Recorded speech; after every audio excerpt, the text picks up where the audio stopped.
आषाढ पौर्णिमेला आवश्यक सांगताना ती गोष्ट संप्रदाय म्हणजे गुरु शिष्य परंपरेने येणारं ज्ञान. ते ज्ञान जर टिकून राहिलं तर परंपरा टिकते, नाहीतर परंपरा टिकत नाही. त्यासाठी गुरुंना आपल्या जी योग्यता आहे ती शिष्यात आहित करण्यासाठी खूप परिश्रम घ्यावा लागतो. गुरूंच्या लसस्याने, गुरूंच्या आशीर्वादाने पुढे शिष्य सुद्धा गुरु सारखा तयार होतो, विद्वान. आपल्या भारतवर्षात जे काही ज्ञान आहे ते सगळे जगात गेलेलं आहे. महाभारतात असं लिहिलंय, धर्मेचे अर्थेचे कामेचे मोक्षेचे पुरुषर्षभ यदिहास्ति तदन्यत्र यन्नेहास्ति न तत्क्वचित्. धर्म अर्थ काम मोक्ष यांना पुरुषार्थ म्हणतात. पुरुषार्थ का?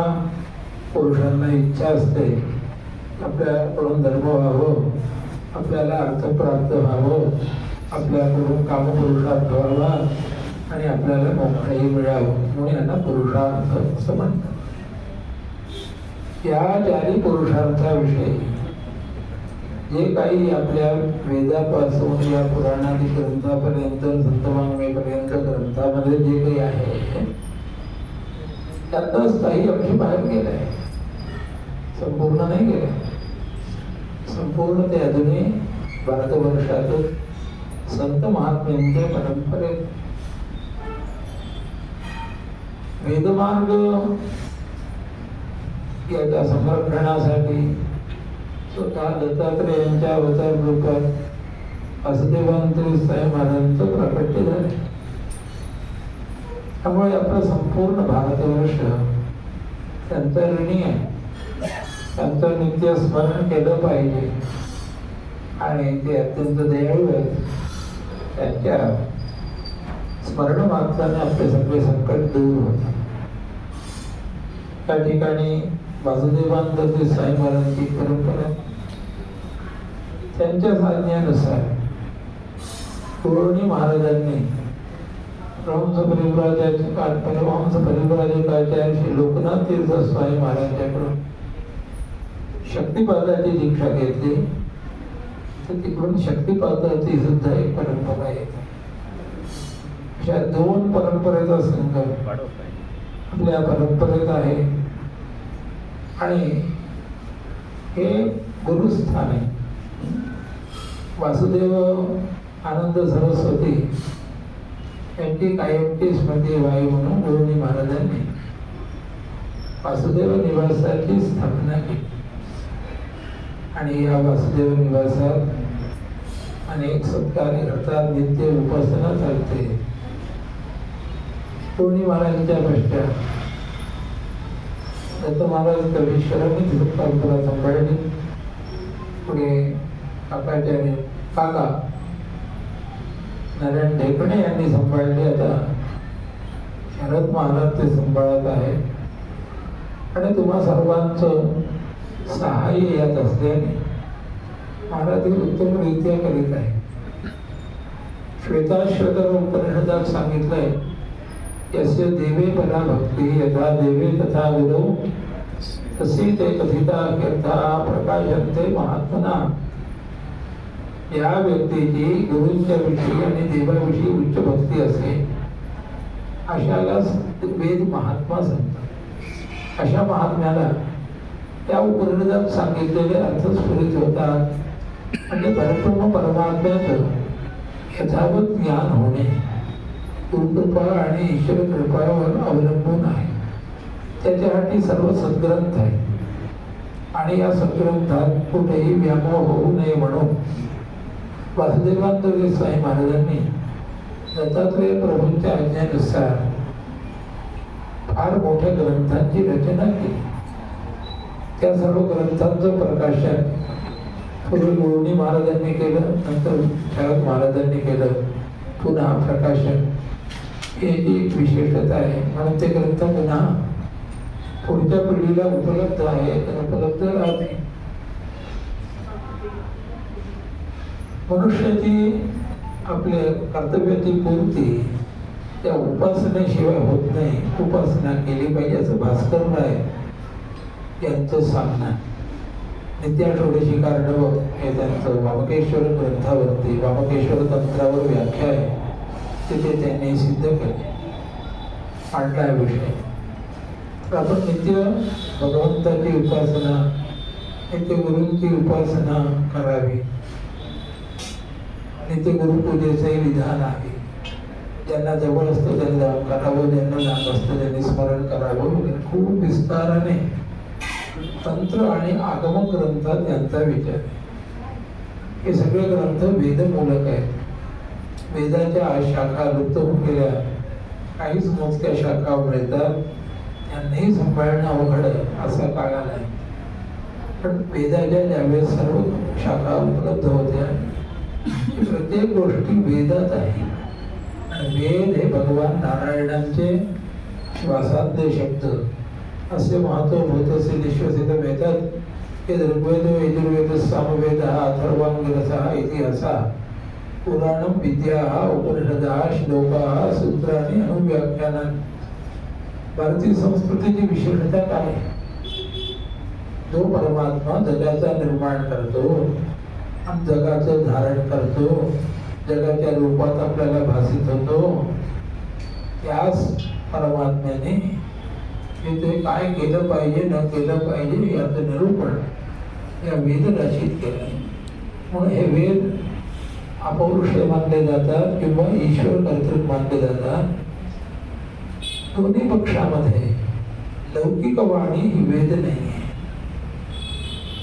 भगवंताची वाणी किंवा भगवंताच्या श्वासाद्य शब्द हे आपल्याकडे धर्मासाठी सर्वात वरचे प्रमाण मानले जातात.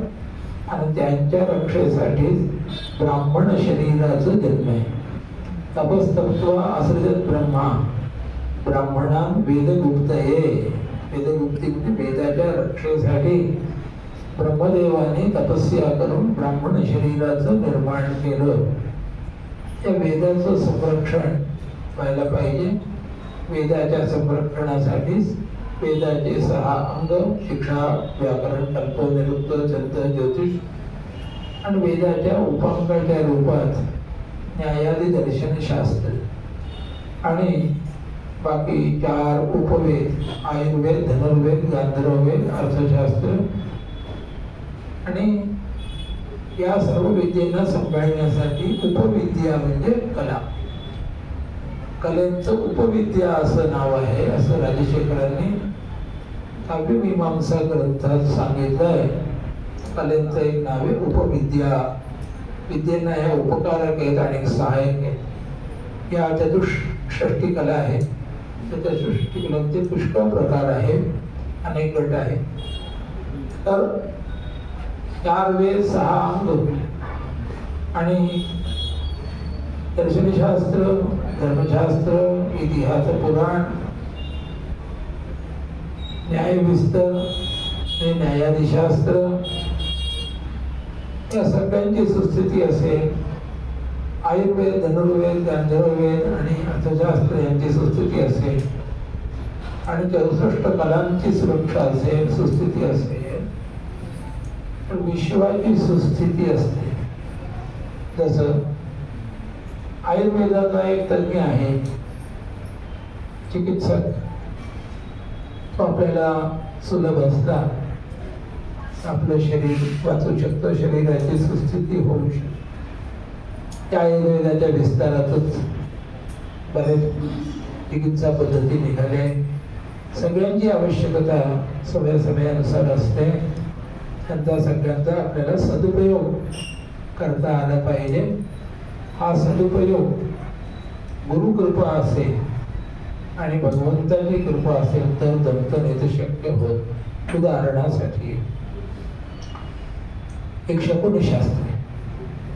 या शकुनशास्त्रात हा विचार आहे की आपण यात्रेला निघाले असताना कोणती वस्तू दिसते तर यात्रा शुभ होईल आणि कोणती वस्तू दिसते तर यात्रा अशुभ होईल. समजा आपण बाहेर निघालो आणि कळस भरून कोणी पाणी आणत आहे, कोणी सुवासिनी येत आहे, फळ येत आहे, गाय येत आहे, दंपती येत आहेत, 2 ब्राह्मण येत आहे, घंटा वादन होत आहे, शंख वादन, काही मंगल शब्द आहे, आपली यात्रा चांगली होईल. आता समजा आपण निघालो, त्यावेळेस एक कोणी विधवा आली किंवा म्हैस आली, या शकुनाचा उपयोग काय करायचा? त्याचा उपयोग काही आहे की नाही? तर सामान्य लोक तर कधी विचार करत नाही, ते काही करत नाही, निघून जातात, संकटात सापडतात.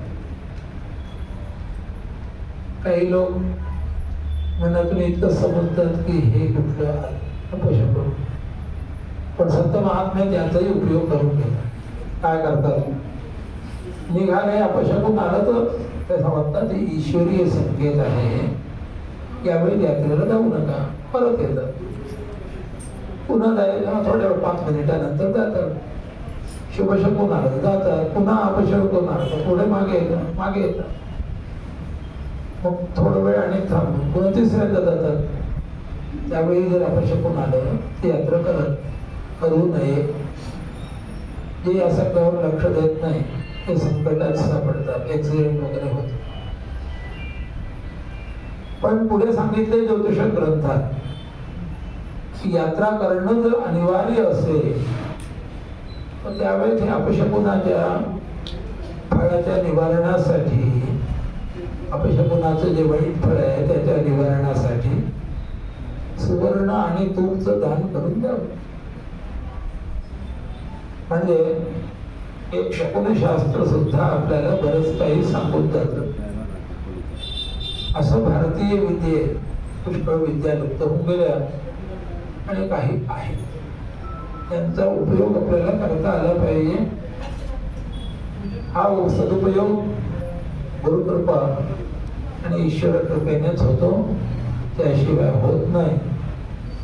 अधिगच्छति शास्त्रार्था स्मरति श्रद्धधाति च तत्कृपा लेशमात्रेण नमोस्तु गुरवे सदा. वैयाकरण विद्वानांचा श्लोक आहे. तो कठीण व्याकरणशास्त्र सुद्धा जो गुरुभक्त आहे त्याला कळतो. अर्थ अधिगच्छति शास्त्रार्था, तो शास्त्रीय विषय जो गुरुभक्त आहे त्याचं स्मरण करतो, त्याच्याविषयी श्रद्धा ठेवतो. शास्त्रार्थ, शास्त्र विषय जो गुरुभक्त आहे त्याला आपण मदत केली पाहिजे म्हणून हे शास्त्र स्वतःच लक्ष ठेवतात. हे केव्हा होतं? कृपा लेशमात्रेण नमोस्तु गुरवे सदा. गुरूंचा एक कृपाचा अंश सुद्धा जर मिळाला तर त्याचं हे फळ आहे की शास्त्रीय विषय स्वतः त्याला स्फुरित होतात, वेळोवेळी आठवणीत येतात आणि त्यांचा उपयोग करता येतो. काय आपल्याकडे एक शास्त्र यांचा इतका विस्तार आहे की अशेष विषय समजून जाणं फार अवघड काम आहे. राजशेखरांनी सांगितलं काव्यमीमांसा ग्रंथात की 1000 वर्ष जरी आयुष्य मिळालं तरी या विद्यास्थानांचं पार कोणी लावू शकत नाही. पूर्ण त्याला समजणं कठीण काम आहे. इतका विस्तार आहे. जसं समुद्राचा विस्तार आहे, समुद्र किती खोल आहे, किती मोठा आहे, त्याच्यातून जाऊन येणे, तसं या शास्त्र ग्रंथातून सुद्धा जाऊन प्रवेश करून आपल्याला जे आवश्यक आहे ते तत्वज्ञान प्राप्त करणे हे अत्यंत दुष्कर कार्य आहे, कठीण काम आहे. आणि हे भगवंताच्या कृपेने, श्री गुरूंच्या कृपेने होते. म्हणून आज गुरुपौर्णिमेचा दिवस आहे. आपले जे पूर्व सर्व आचार्य आहेत यांचं आठवण घेणं अत्यंत आवश्यक आहे. शंकराचार्य मठात आजच्या दिवशी व्यासपूजा नावाने मोठी पूजा होते, ज्यात भगवान नारायणापासून आतापर्यंत आचार्य त्यांची पूजा होते. इथपर्यंत आपल्याला पोस्ट करतात वर्तमानाचे गुरु आहेत हे. त्यामुळे यांना पुरुषोत्तमजींनी द्वारभूत गुरु सांगितलं. मूळ आचार्यांच्यापर्यंत नेणारे हे आजचे गुरुच आहे. म्हणून यांची पूजा करावी आणि मूळ आचार्यांची पूजा करावी असं सांगितलं. आपल्याला वासुदेवांपर्यंत पोचतं कोण करणार? शरद महाराज करणार. हे सांगते तेव्हा ही आपली परंपरा आहे. वासुदेवांचे हे ग्रंथ आहेत. हा उपदेश आहे. तुम्हाला आत्मोद्धार करून घ्यायचा आहे तर तुम्हाला या मार्गाने जावं लागेल. कोणी सांगणारा जर नसला तर जगात सर्व अंधार आहे. पण त्या मार्गाने जावं कळत का? पुष्कळ पंथ आहेत. पुष्कळ लोकांचं आपले आपले सिद्धांत. तर नक्की आपला उद्धार होईल की नाही याचा काही विषय सांगता येत.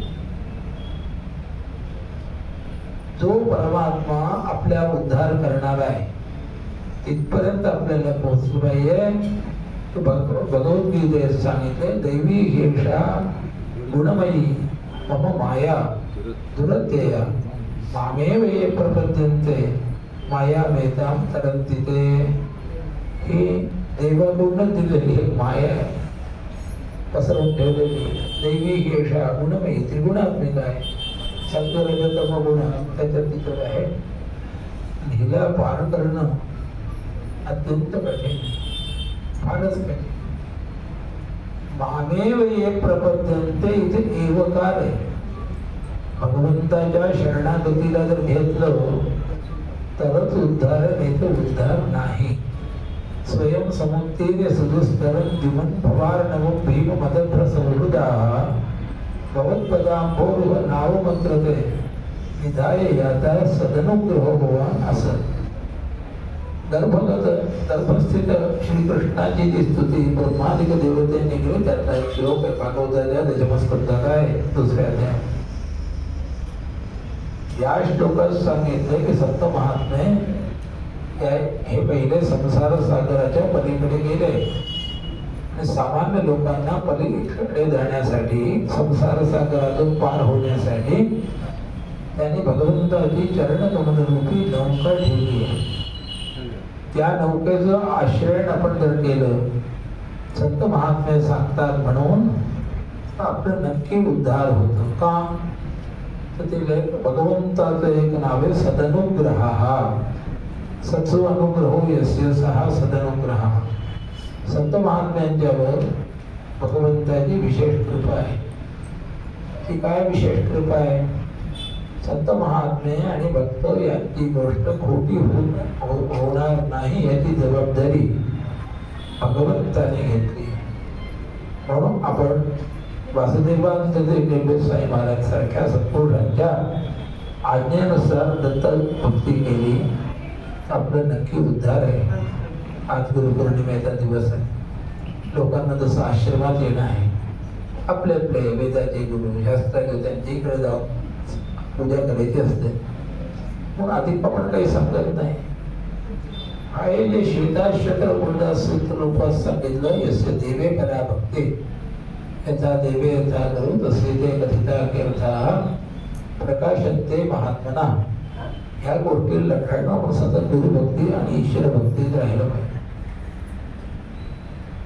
नृसिंहशास्त्री तैलंग, नृसिंहशास्त्री मानवल्ली हे आंध्रातून काशीला आले. त्यानंतर तेथील लोकांनी त्यांची परीक्षा घेतली.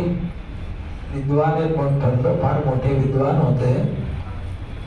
त्यांचे दोन पुत्र त्यावेळी गंगाधर शास्त्री आणि रामशास्त्री मानवल्ली.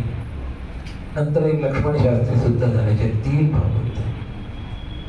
लक्ष्मण शास्त्रीचे पुत्र जगन्नाथ शास्त्री दैलंग काशीला तर आहे, आपल्या शाळेत साहित्य शिकवलं.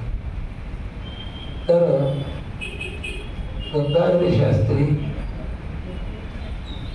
त्यांना नृसिंहशास्त्री त्यांच्या वडिलांनी असं आदेश दिला होता की रोज 2 नवीन श्लोक बनवून ते देवाला अर्पित करते. देवाची स्तुती लक्ष्मी नरसिंह त्यांचं कुलदेवता लक्ष्मी नरसिंहाच्यासाठी 2 नवीन श्लोक बनविले पाहिजे आणि त्या श्लोकात कोणतेही दोष नसावे आणि काव्यालंकाराचे सगळे गुण असावे असे 2 श्लोक पहिले करायचे.